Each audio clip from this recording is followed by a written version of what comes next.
महाभारत इतिहास में अब तक का सबसे बड़ा युद्ध माना जाता है, जिसमें असंख्य लोगों को अपने प्राणों की बलि देनी पड़ी थी। महान गणितज्ञ आर्यभट्ट के अनुसार महाभारत युद्ध 3137 ईसा पूर्व में हुआ। 18 दिन के इस युद्ध में प्रत्येक दिन अलग अलग प्रकार की घटनाएं हुई। महान योद्धा मृत्यु को प्राप्त हुए। योगेश्वर श्री कृष्ण ने हर प्रकार से धर्म की रक्षा की। हर दिन जय और पराजय के उदाहरण प्रस्तुत हुए।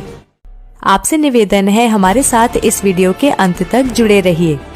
महाभारत युद्ध आरंभ होने से पहले भीष्म पितामह के सुझाव के परिणाम स्वरूप कौरवों और पांडवों दोनों पक्षों की सहमति से युद्ध के कुछ नियम बनाए गए, जो इस प्रकार हैं। प्रतिदिन युद्ध लड़ने का समय सूर्योदय से सूर्यास्त तक होगा। समान औहदे वाले लोग ही आपस में युद्ध कर सकेंगे, जैसे रथ वाले रथ वालों से, हाथी सवार अन्य हाथी सवारों से और पैदल पैदल से। यदि कोई वीर युद्ध में भयभीत होकर शरण में आए तो उस पर अस्त्र या शस्त्र से प्रहार नहीं किया जाएगा। युद्ध में जो भी लोग सेवक की भूमिका में होंगे उन पर किसी भी प्रकार का कोई प्रहार नहीं किया जाएगा। निहत्थे योद्धा पर अस्त्र नहीं उठाया जाएगा। एक वीर के साथ एक से अधिक वीर युद्ध नहीं करेंगे। दोस्तों, अब हम बात करेंगे महाभारत के 18 दिनों की श्रृंखला की। प्रत्येक दिन क्या हुआ और किस पक्ष को क्या हानि हुई, तो आइए शुरू करते हैं। महाभारत युद्ध का पहला दिन। युद्ध आरंभ होने से पहले अर्जुन एवं भगवान कृष्ण का रथ दोनों सेनाओं के मध्य खड़ा था। भगवान कृष्ण अर्जुन को गीता का उपदेश देते हैं। इसी मध्य भीष्म पितामह घोषणा करते हैं कि युद्ध आरंभ होने वाला है। यदि कोई भी योद्धा दल बदलना चाहे तो वो स्वतंत्र है। यह सुनने के पश्चात धृतराष्ट्र का पुत्र युयुत्सु कौरवों का दल छोड़कर पांडवों की ओर चला गया। इसके पश्चात अर्जुन ने अपने देवदत्त नामक शंख से नाद करके युद्ध की घोषणा की। प्रथम दिन पांडवों को अधिक हानि हुई। इस दिन कुल 10,000 सैनिकों की मृत्यु हुई। अभिमन्यु ने भीष्म का धनुष और उनके रथ का ध्वज दंड काट दिया। भीम ने दुशासन पर आक्रमण किया। शल्य और भीष्म ने क्रमशः उत्तर और श्वेत का वध किया। ये दोनों विराट नरेश के पुत्र थे। प्रथम दिन की स्थिति देख कौरवों को विश्वास हो गया था कि वो ही विजयी होंगे। दूसरा दिन। दूसरे दिन गुरु द्रोणाचार्य और धृष्टद्युम्न अर्जुन और भीष्म के मध्य युद्ध हुआ। सात्यकी द्वारा भीष्म के सारथी को घायल किया गया। द्रोण ने सात्यकी का कई बार धनुष तोड़ा और बार बार उसे पराजित किया। भीष्म ने अर्जुन एवं कृष्ण को घायल किया। भीम का युद्ध निषाद और कलिंगों के साथ हुआ और भीम ने हजारों की संख्या में सैनिकों का वध कर दिया। कौरवों के पक्ष में केतुमान, कलिंगराज, भानुमान और बहुत से कलिंग वीर योद्धा मारे गए। अर्जुन ने भीष्म को नरसंहार करने से रोककर रखा और इस प्रकार दूसरा दिन पांडवों के पक्ष में रहा एवं कौरवों को नुकसान हुआ। युद्ध का तीसरा दिन। दोनों पक्षों ने सैन्य व्यूह की रचना की। पांडवों की ओर से भीम और अर्जुन एवं कौरवों की ओर से दुर्योधन सुरक्षा कर रहे थे। तीसरे दिन भीम ने घटोत्कच के साथ मिलकर दुर्योधन की सेना को युद्ध से भगा दिया। यह देख भीष्म ने भीषण संहार मचा दिया। तब भगवान कृष्ण ने अर्जुन से भीष्म का वध करने के लिए कहा, परंतु अर्जुन साहस नहीं जुटा पाए। तब भगवान कृष्ण स्वयं ही भीष्म का वध करने के लिए आगे बढ़ते हैं। यह देख अर्जुन ने कृष्ण को आश्वासन दिया कि अब वो पूरे साहस के साथ युद्ध करेंगे। इसके पश्चात अर्जुन ने इस दिन कौरव सेना का भीषण संहार किया, जिसमें उन्होंने क्षुद्रक, प्राच्य, सौवीर आदि गणों को समाप्त कर दिया। भीम ने भी सैकड़ों सैनिकों को मार गिराया और इस दिन भी कौरवों को अधिक हानि हुई। चौथा दिन। चौथे दिन कौरवों ने अर्जुन पर बाणों की वर्षा कर दी, परंतु अर्जुन ने बाण चलाने वाले सभी सैनिकों को मार गिराया। इस दिन भीम ने कौरवों की सेना में भय व्याप्त कर दिया था। दुर्योधन ने भीम का वध करने के लिए अपनी गज सेना को भेजा, परंतु भीम ने घटोत्कच की सहायता से पूरी गज सेना को समाप्त कर दिया और 14 कौरवों का वध किया। इस दिन भीष्म को अर्जुन और भीम ने चुनौती दी। पांचवा दिन। पांचवें दिन भीष्म ने पांडव सेना में हाहाकार मचा दिया। इस दिन दोनों ही पक्षों के सैनिकों का बड़ी संख्या में वध हुआ। भीष्म को नियंत्रण में करने के लिए अर्जुन और भीम ने उनके साथ युद्ध किया। सात्यकी ने द्रोण को नियंत्रण में रखा, परंतु बाद में भीष्म द्वारा सात्यकी को युद्ध स्थल से भगा दिया गया।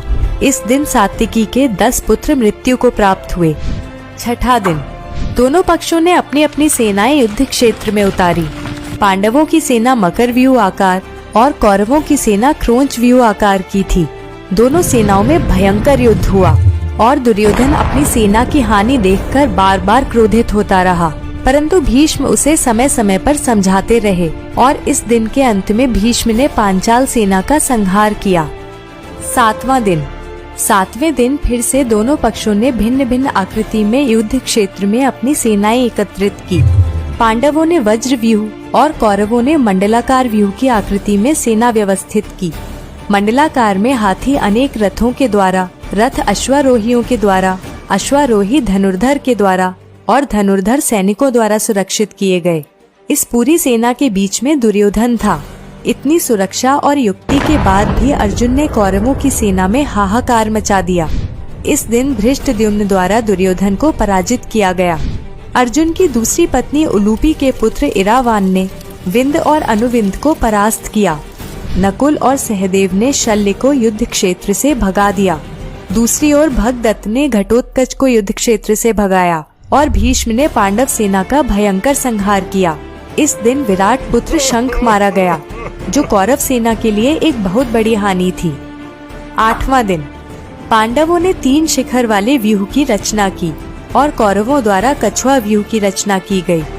इस दिन भीम ने दुर्योधन के 8 भाइयों का वध किया। वहीं अर्जुन पुत्र इरावान का वध बकासुर पुत्र अम्बलुष के द्वारा किया गया। घटोत्कच ने दुर्योधन पर शक्ति का प्रयोग किया, परंतु प्रहार के समय ही बंग नरेश मध्य में आ गए और प्रहार स्वयं पर लेकर दुर्योधन के प्राण बचा लिए और इस प्रकार इस दिन बंग नरेश की मृत्यु हुई। शक्ति के प्रहार के कारण दुर्योधन घटोत्कच से भयभीत था। इसके पश्चात भीष्म से आज्ञा लेकर भगदत्त ने घटोत्कच को पराजित कर भीम समेत अनेक पांडव सैनिकों को पीछे की ओर धकेल दिया और 8वें दिन भीम ने दुर्योधन के 9 अन्य भाइयों का वध किया। इस प्रकार एक ही दिन में धृतराष्ट्र के कुल 17 पुत्र मारे गए। इस दिन दोनों ही पक्षों को क्षति पहुंची, परंतु कौरवों को अधिक हानि का सामना करना पड़ा। महाभारत युद्ध का 9वां दिन। महाभारत के 9वें दिन घमासान युद्ध हुआ। इस दिन दुर्योधन ने भीष्म से कर्ण को युद्ध में लाने की बात कही। तब भीष्म ने आश्वासन दिया कि या तो हम किसी पांडव का वध कर देंगे या श्री कृष्ण को शस्त्र उठाने के लिए विवश कर देंगे।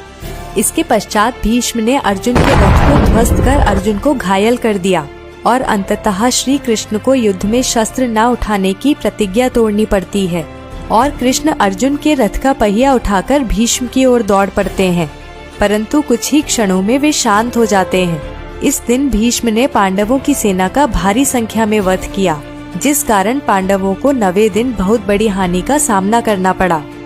10वां दिन। चूँकि भीष्म ने पांडवों की अधिकांश सेना को समाप्त कर दिया, पांडवों की सेना में भय व्याप्त हो गया। तब भगवान कृष्ण के कहे अनुसार पांडव भीष्म के पास जाकर उनकी मृत्यु का उपाय पूछते हैं। कुछ देर विचार करने के पश्चात भीष्म ने पांडवों को उपाय बताया। इसके बाद भीष्म ने मत्स्य और पांचालों का संहार किया। पांडव पक्ष ने शिखंडी को भीष्म के साथ युद्ध करने के लिए भेजा। शिखंडी को डटा हुआ देखकर भीष्म ने अपने शस्त्र और अस्त्र त्याग दिए और अर्जुन ने न चाहते हुए भी भीष्म की देह को बाणों से भेद दिया। इस प्रकार 10वें दिन भीष्म बाणों की शैया पर लेट गए। भीष्म को अपने पिता शांतनु से इच्छा मृत्यु का वरदान प्राप्त था, इसलिए उन्होंने उत्तरायण होने पर ही अपनी देह त्यागी। इस दिन कौरवों ने अपने एक महान योद्धा को खोया, इसलिए कौरव पक्ष को अधिक क्षति हुई। महाभारत युद्ध का 11वां दिन। भीष्म के बाणों की शैया पर लेटने के पश्चात कर्ण के सुझाव के परिणाम स्वरूप द्रोण को सेनापति बनाया गया। दुर्योधन और शकुनी ने द्रोण से कहा कि यदि युधिष्ठिर को बंदी बना लिया जाए तो युद्ध उसी क्षण समाप्त हो सकता है। जब दिन के अंत में द्रोण युधिष्ठिर को पराजित करने के पश्चात जैसे ही उन्हें बंदी बनाने के लिए आगे बढ़ते हैं, तब अर्जुन ने बाणों की बौछार करना आरंभ कर दी और युधिष्ठिर को बचा लिया। इस दिन कर्ण ने पांडवों की सेना का बड़ी संख्या में संहार किया। फिर सात्विकी तथा कर्ण, भीम तथा शल्य, सहदेव तथा शकुनी एवं अर्जुन और सुशर्मा के मध्य युद्ध हुआ। इस दिन पांडवों को अधिक क्षति का सामना करना पड़ा। 12वां दिन। 11वें दिन कौरव युधिष्ठिर को बंदी नहीं बना पाए, इसलिए अगले दिन कौरवों ने फिर से योजना बनाई और त्रिगर्त देश के राजा को युधिष्ठिर से बहुत दूर अर्जुन को युद्ध में व्यस्त करने के लिए कहा, जिससे अर्जुन की अनुपस्थिति में युधिष्ठिर को आसानी से बंदी बनाया जा सके। परंतु अर्जुन समय पर पहुंच गए और उन्होंने फिर से युधिष्ठिर को बचा लिया। अर्जुन को दूर ले जाते समय युधिष्ठिर के साथ सात्विकी थे। सात्विकी ने द्रोण के रथ का पहिया काट दिया और रथ के सभी अश्वों को मार गिराया। सात्विकी ने कौरव पक्ष के अनेक शक्तिशाली योद्धाओं का वध किया, जिनमें सुदर्शन, मलेच्छों की सेना, जलसंधि, त्रिगर्तों की गज सेना, कर्ण का पुत्र प्रसन्न और सुदर्शन आदि थे।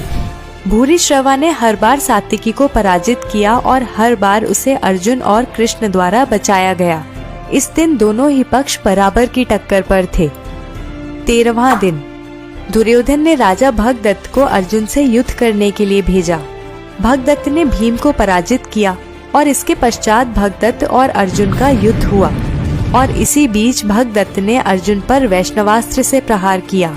श्री कृष्ण ने वैष्णवास्त्र को अपने ऊपर लेकर अर्जुन की रक्षा की। भगदत्त की आयु बहुत अधिक होने के कारण उनके माथे की खाल आँखों तक आती थी, जिससे उन्हें दिखना बंद हो जाता था। खाल आँखों पर ना आए इसके लिए भगदत्त माथे पर पट्टी बांधते थे।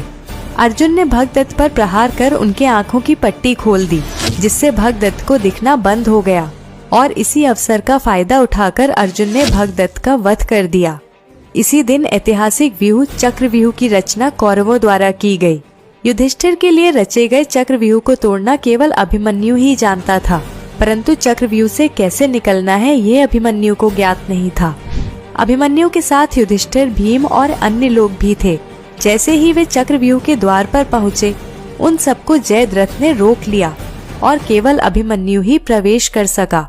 और फिर कर्ण के कहे अनुसार कौरव पक्ष के 7 महान योद्धाओं जयद्रथ, अश्वत्थामा, कर्ण, द्रोण, लक्ष्मण, दुर्योधन, शकुनी, इन सब ने मिलकर अभिमन्यु पर आक्रमण किया। अपने पुत्र अभिमन्यु के वध की सूचना से अर्जुन शोकाकुल हो उठे और अगले दिन सूर्यास्त से पहले ही जयद्रथ को मारने की प्रतिज्ञा ली। उन्होंने वचन लिया कि यदि यह संभव नहीं हो सका तो वे अग्नि समाधि ले लेंगे।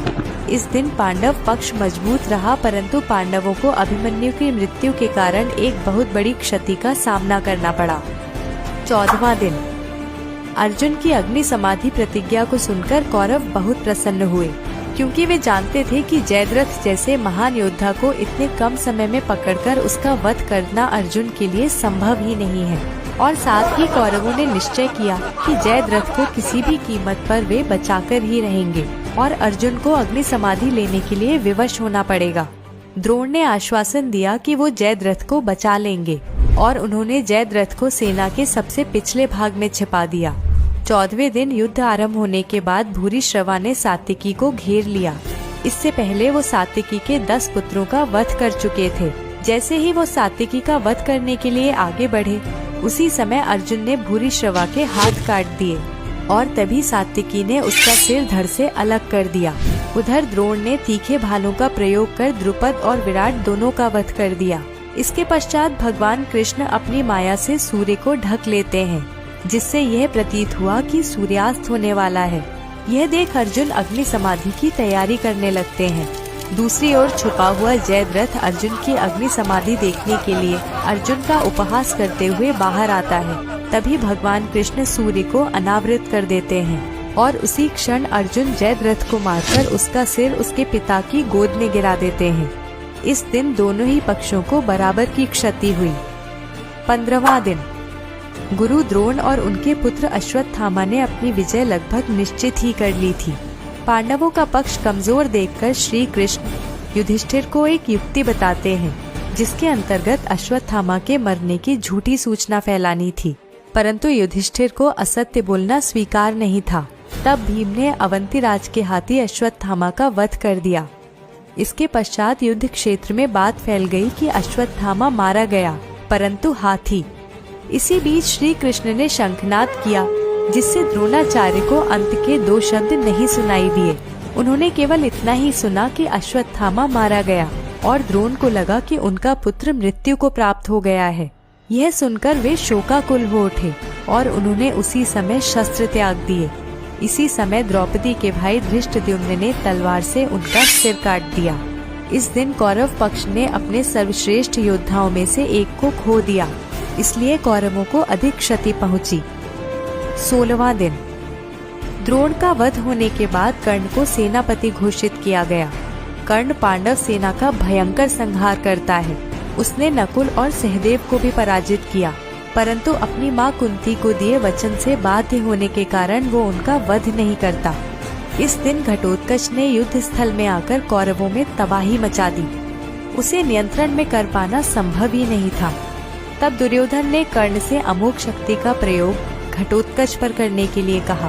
कर्ण ने अमोघ शक्ति को अर्जुन के वध के लिए बचाकर रखा था, क्योंकि अमोघ शक्ति का प्रयोग केवल एक ही शत्रु के वध के लिए किया जा सकता था। दुर्योधन के कहने पर कर्ण ने अमोघ शक्ति से घटोत्कच का वध कर दिया और भीम ने दुशासन का वध किया। इस दिन दोनों पक्षों को बराबर की हानि हुई। 17वां दिन। महाभारत के 17वें दिन शल्य को कर्ण का सारथी बनाया गया। कर्ण ने भीम और युधिष्ठिर को पराजित किया, परंतु फिर से कुंती को दिए वचन के कारण उनके प्राण नहीं लिए। इसके पश्चात कर्ण और अर्जुन के मध्य युद्ध हुआ।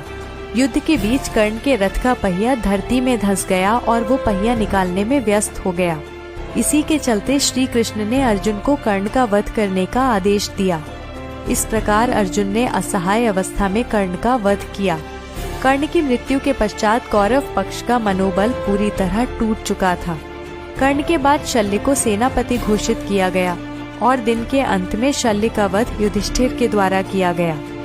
इस दिन कौरव पक्ष को भयानक क्षति हुई। महाभारत युद्ध का 18वां दिन।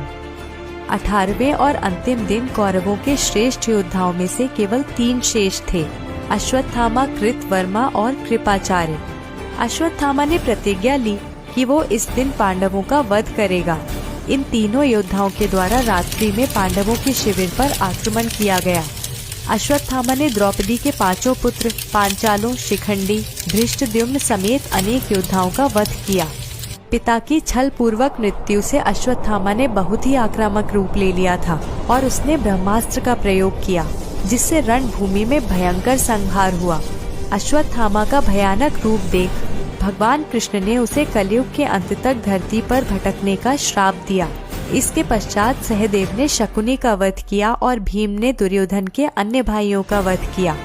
अपनी पराजय देख दुर्योधन एक सरोवर के स्तंभ में जाकर छुप जाता है और फिर पांडवों द्वारा ललकारे जाने पर दुर्योधन भीम से गदा युद्ध करता है और भीम ने छल पूर्वक उसकी जंघा पर प्रहार किया, जिससे दुर्योधन मृत्यु को प्राप्त हुआ। इस प्रकार महाभारत युद्ध में अंततः पांडवों को विजय प्राप्त हुई। तो दर्शकों, यह था महाभारत युद्ध का घटनाक्रम। आशा करती हूँ आपको यह वीडियो पसंद आया और इसी के साथ हम आज के लिए आपसे विदा लेंगे। मिलते हैं जल्दी अगली कड़ी में।